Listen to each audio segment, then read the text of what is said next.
اعوذ باللہ من الشیطان الرجیم بسم اللہ الرحمن الرحیم۔ دوستو، بزرگوں، عزیزو، السلام علیکم ورحمۃ اللہ وبرکاتہ۔ حضرت ابو ہریرہ سے مروی ہے کہ نبی صلی اللہ علیہ وسلم نے فرمایا کہ جس آدمی نے رمضان شریف کے مہینے میں اللہ تعالیٰ کی مساجد میں سے کسی مسجد میں چراغ جلایا تو اس کی قبر نور سے روشن کر دی جائے گی، اور اس مسجد میں نماز پڑھنے والوں کے ثواب کے برابر ثواب اس کے نامہ اعمال میں لکھ دیا جائے گا، اور ان نمازیوں کے ثواب میں ذرہ برابر کمی نہیں کی جائے گی، اور اللہ رب العزت عرش اور دیگر ملائکہ سے کے لیے خیر و برکت اور گناہوں کی بخشش کی دعا اس وقت تک کرتے رہیں گے جب تک وہ مساجد قائم رہے گی۔ یعنی کہ جہاں بھی آپ نماز پڑھیں تو اس جگہ کا پاک ہونا، زمین تو ساری اللہ رب العزت کی پاک ہے، مگر دنیاوی لحاظ سے اعتبار سے کہ مسجد جو ہے یہ پاک صاف جگہ ہوتی ہے، تو اگر کسی اور جگہ نماز پڑھیں وہاں گوبر نہ ہو، پیخانہ نہ ہو، یا کوئی کسی قسم کی کوئی ایسی غلیظ چیز نہ ہو، تو اگر ہو بھی تو اس کو ہٹا دیں، اچھی طرح جگہ کا تعین کر لیں، پھر نماز پڑھیں وغیرہ وغیرہ۔ تو مسجد کی صفائی کا اہتمام کرنا یہ بھی ایمان کا حصہ ہے۔ یعنی کہ جو متولی ہوتے ہیں، جو مسجد کی صفائی ستھرائی کرتے ہیں، جس وقت وہ دنیا فانی سے جائیں گے تو ان کی قبر میں اندھیرا نہیں ہوگا۔ جو بھی شخص مسجد کی صفائی کرتا ہے اس کی قبر میں اندھیرا نہیں ہوگا، اس کی قبر جو ہے یہ روشنی سے بھر جائے گی۔ جو مسجد کی صفائی کرتا ہے لالچ کے تحت نہیں، اللہ کی رضا کے لیے، اللہ کی رضا کے لیے، اللہ کے حکم کے مطابق، تو ایسے آدمی کی اگر وہ نماز نہیں پڑھتا، خود نماز نہیں پڑھتا، مسجد کی صفائی کرتا ہے، ہر کام کرتا ہے، نماز کسی کو معاف نہیں ہے،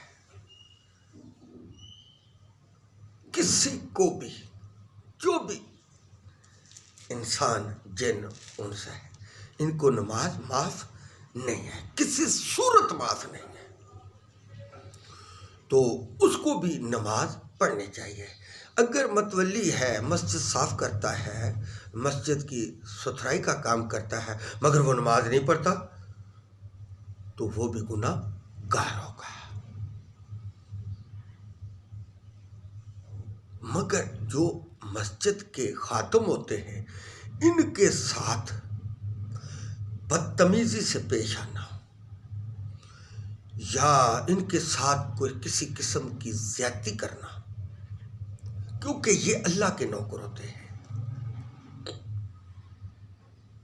اللہ کے نوکروں کے ساتھ جو بھی زیادتی کرے گا اس کے ساتھ وہ اللہ کی عذاب میں پکڑا جائے گا۔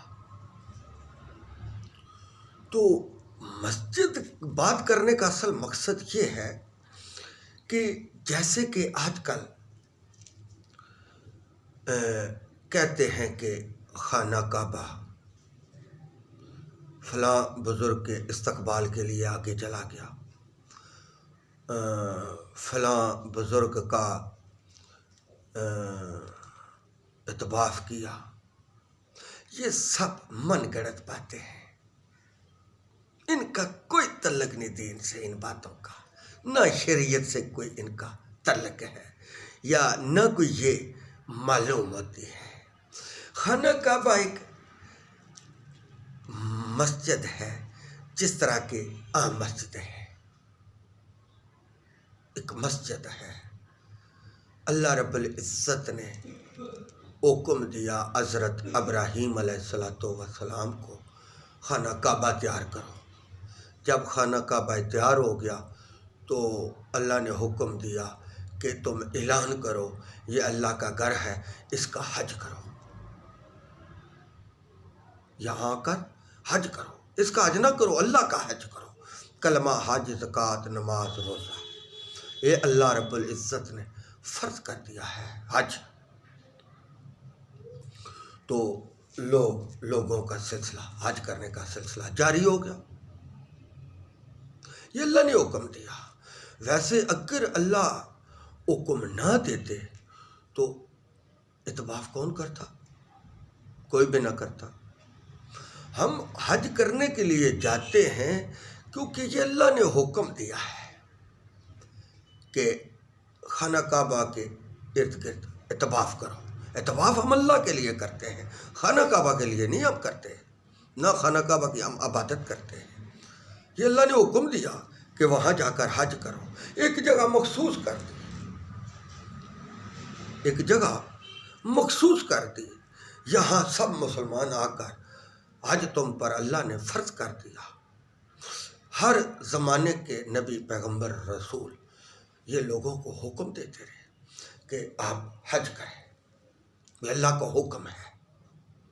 تو لوگ اس لیے وہاں جاتے ہیں اور اپنے گناہوں کی معافی طلب کرتے ہیں۔ جو بھی خانہ کعبہ میں جائے گا، حج کرے گا، تو اللہ رب العزت حق سچی توبہ کرے گا، اللہ سے شرک نہیں کرے گا۔ تو وہاں گڑ گڑا کر اللہ رب العزت کے آگے عاجزی، انکساری انسان کرتا ہے تو اللہ رب العزت اس کے گناہ معاف کر دیتا ہے، غم لے کر جاتا ہے اور خوشیاں لے کر آتا ہے۔ یقیناً اس کو پتہ ہوتا ہے کہ اللہ کا وعدہ ہے جو خانہ کعبہ میں آئے گا، مجھ سے معافی مانگے گا، میں اس کو معاف کر دوں گا۔ یہ اصل مقصد ہے خانہ کعبہ کا۔ حضرت حاجرہ علیہ السلام نے 7 چکر لگائے تھے صفا اور مروہ میں، تو اللہ نے بھی حکم دے دیا کہ آپ صفا اور مروہ کے چکر لگائیں۔ تو ہم چکر لگاتے ہیں، کیوں کہ اللہ نے حکم دیا، اللہ نے حکم دیا۔ مسلمان جو ہوتے ہیں وہ اللہ کے حکم کے مطابق زندگی گزارتے ہیں، اللہ اور اللہ کے رسول کے احکام کے مطابق زندگی گزارتے ہیں۔ جو اللہ حکم دیتا ہے، اس کا رسول دیتا ہے، سر خم اس کو تسلیم کرتے ہیں۔ اللہ نے ہم کو کہا ہے، انسان کو کہا ہے کہ کعبے کا طواف کرو، کعبے کو نہیں کہا کہ تو جا کے لوگوں کا طواف کر۔ بھائی کعبہ کس طرح چلے گا؟ ایک مکان ہے، بلڈنگ ہے، اس کو جانا اللہ اگر بھیج دے تو بھیج بھی سکتا ہے، اللہ کے آگے تو کوئی چیز نہیں ہے۔ اللہ جو چاہے کرے، قادر ہے، کریم ہے، غفور ہے، رحیم ہے، مگر اللہ نے کوئی حکم نازل نہیں کیا کہ خانہ کعبہ، نہ ہمارے پیارے نبی صلی اللہ علیہ وسلم نے کوئی حکم دیا ہو کہ خانہ کعبہ لوگوں کا طواف کرے گا۔ یہ 2 4 6 اللہ کے جو نیک بزرگ تھے، ان کے بارے میں یہ لوگ بتا رہے ہیں کہ ان کے لیے خانہ کعبہ طواف کے لیے گیا تھا، غائب ہو گیا تھا، اس قسم کی باتیں کر رہے ہیں جو کوئی معلوم نہیں ہوتی کہ خانہ کعبہ بھی کسی کا جا کے طواف کرتا ہے۔ وہ حضرت ابراہیم علیہ السلام نے پتھروں کا تعمیر کیا تھا، پتھروں کا تعمیر کیا تھا۔ یہ آسمانی کعبے کے بالکل سیم نیچے ہے۔ اگر آسمانی کعبہ گرے تو اس کے اوپر گرے گا۔ یہ زمین کا سینٹر ہے، یہ زمین کا خانہ کعبہ جو ہے زمین کا سینٹر ہے۔ تو وہاں اللہ نے حکم دیا کہ جو بھی مخلوق خدا وہاں جائے گی اور گڑ گڑا کے معافی مانگے گی تو میں اس کو معاف کر دوں گا۔ اللہ نے حکم دے دیا کہ اے نبی صلی اللہ علیہ وسلم، مخلوق خدا کو حکم دو کہ کعبے کی طرف منہ کر کے نماز پڑھے۔ مشرق، مغرب، شمال، جنوب، چاروں کونوں سے لوگ خانہ کعبہ کی طرف منہ کر کے نماز پڑھتے ہیں، رخ کر کے نماز پڑھتے ہیں۔ کیوں؟ اللہ نے حکم دیا، اللہ نے حکم دیا۔ ہم اس لیے خانہ کعبہ کی طرف منہ کر کے نماز پڑھتے ہیں۔ نبی صلی اللہ علیہ وسلم نے حکم دیا، خود بھی اپنا رخ انور کعبے کی طرف کیا، نماز پڑھ کے مخلوق خدا کو بتایا یہ اللہ کا گھر ہے، اس کی طرف کر کے نماز پڑھو، اس کی طرف منہ کر کے نماز پڑھو۔ یہ اللہ نے حکم دیا۔ ہم اس لیے ہم خانہ کعبہ کی عبادت نہیں کرتے،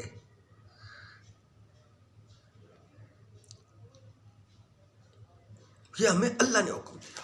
ہم جتنے بھی خانہ کعبہ میں جا کے کام کرتے ہیں، جتنی عبادتیں کرتے ہیں، حج کرتے ہیں، یہ صرف اللہ کے حکم سے کرتے ہیں، اللہ کی رضا کے لیے کرتے ہیں۔ اللہ نے حکم دیا جو میری رضا کے لیے آئے گا، میری رضا کے لیے توبہ کرے گا، اپنے گناہوں کی بخشش مانگے گا تو میں اس کو بخش دوں گا۔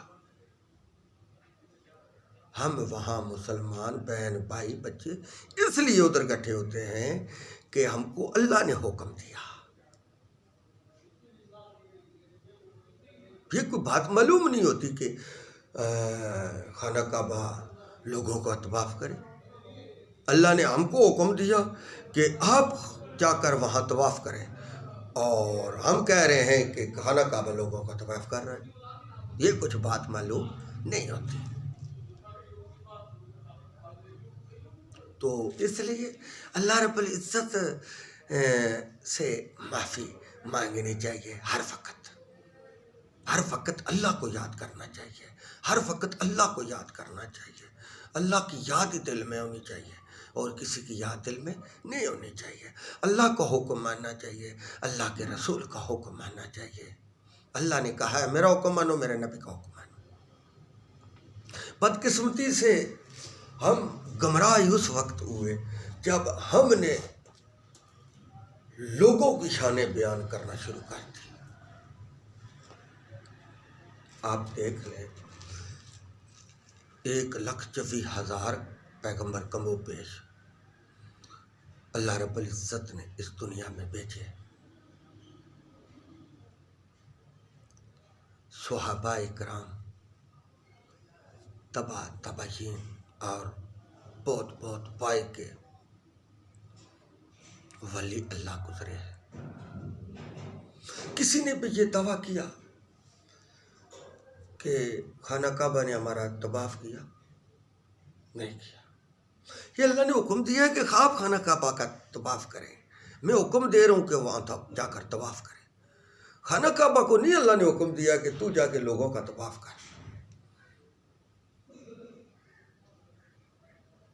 یہ ہم خود اپنی طرف سے باتیں بنا رہے ہیں، گاڑ رہے ہیں، لوگوں کو گمراہی کی طرف لے جا رہے ہیں۔ جو بات بتانے والی ہے، بات بتانی صرف اللہ اور اللہ کے رسول کی ہے بات، بس، اور تو کسی کی بات ہی نہیں ہے۔ یہ تو بیچ میں ویسے لوگوں کو گھسیٹ کے لا رہے ہیں۔ بات صرف اللہ اور اللہ کے رسول کی ہے، باقی کسی کی بات نہیں ہے۔ یہ لوگوں کو بیچ میں ویسے گھسیٹ کے لا رہے ہیں۔ یہ سب گمراہی والے کام ہیں۔ صرف اللہ اور اللہ کے رسول کا ہی حکم ماننا چاہیے۔ سب اسی کا مان رہے تھے، سب مخلوق اسی اللہ اور اللہ کے رسول کا ہی حکم مان رہی ہے، چاہے صحابہ ہوں، چاہے تابعین ہوں، چاہے اور بھی کئی بزرگ ہوں، سب اللہ اور اللہ کے رسول کے حکم کی طرف ہی چل رہے ہیں۔ یہ ہم نے خود کر لیا ہے، کسی صحابہ اکرام اجمعین رضی اللہ تعالیٰ عنہ نے یا تابعین نے یا بزرگوں نے کوئی نہیں کہا کہ ہماری تم لوگ شان بیان کرو۔ وہ عاجز تھے، عاجزی میں زندگی گزار کے اس دنیا سے چلے گئے۔